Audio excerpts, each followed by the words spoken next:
साल 2012 इंडिया में एक कॉमिक्स पब्लिश होती है जिसका नाम है monkey man, not monkey man but monkey man, written by Abhishek Sharma, जो कि परमाणु जैसी बेहतरीन पेट्रियोटिक फिल्म के डायरेक्टर भी रह चुके हैं।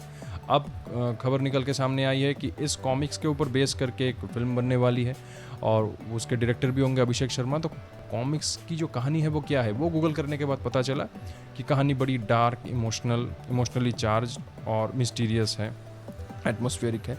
तो ये और फिल्म में भी ये टोन जो है, ये सब एलिमेंट जो है मेंटेन की जाएगी। तो मैं बड़ा ताज्जुब हुआ क्योंकि बॉलीवुड मास्टर है टोन डाउन और डम डाउन करने में। हालांकि टोन डाउन और डम डाउन करने के बाद फिल्म रॉकेट की गति से बॉक्स ऑफिस कलेक्शन करती है, बात ये नहीं है, लेकिन ये टेंडेंसी है बॉलीवुड की कि वो टोन डाउन और डम डाउन कर दे, क्योंकि वो सोचते हैं कि पब्लिक नहीं समझेगी।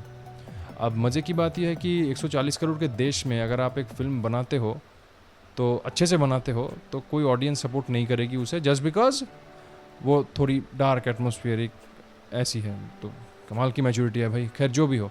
तो और इस फिल्म में कहानी और भी सामने निकल के आई एक बात कि ये हेविली फोकस्ड ऑन, ये कॉमिक्स जो है इंडियन माइथोलॉजी एंड एक्शन तो ठीक है, लेकिन जब बारी आती है, हाँ, ये बात कही गई कि माइथोलॉजी मतलब या मैं तो माइथोलॉजी ने एपिक कहता हूँ, तो एपिक्स के ऊपर बेस्ड है इंडियन, तो इंडियन एपिक्स के ऊपर बेस मुझे ऐसा लगता है शायद नहीं है। अब आप बोलेंगे क्यों? सिक्स सेंस और आर्ट वर्क देख के मुझे जो लगा कि ये फिल्म की जो सोर्स ऑफ पावर है, ये जो हमारे एपिक्स के जो वीर वानर कैरेक्टर हैं, बजरंगबली, वाली, अंगद, इन सब से शक्ति खींच रही है मंकी मैन, या इन सब के कोई हथियार है उनसे मंकी मैन को शक्ति मिल रही है, बात शायद ऐसी नहीं है। शायद यहाँ सोर्स ऑफ पावर जो है नॉन ट्रेडिशनल एलिमेंट्स के ऊपर बेस्ड है, मतलब लैब में एक्सपेरिमेंट करते हुए म्यूटेशन हो गया, या मंकी मैन हो सकता है कोई एलियन क्रीचर हो, या हो सकता है धरती के किसी अनएक्सप्लोर्ड जगह से कोई आ जाए मंकी मैन जैसा कोई क्रीचर। तो शायद मुझे ऐसा लगता है, ऐसा है, मैं गलत भी हो सकता हूँ। तो कहानी शॉर्टकट में ये है वन लाइनर कि पहले उसको मॉन्स्टर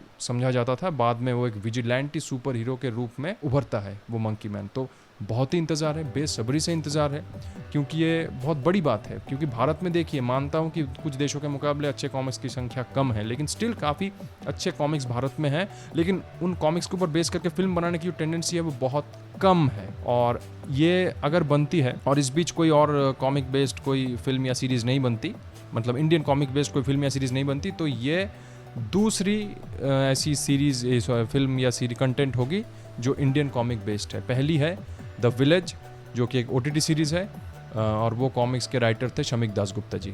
तो नो डाउट बेसब्री से इंतज़ार है। मैं उम्मीद करता हूँ फिल्म बने, अच्छे से रिलीज़ हो और बहुत हिट हो।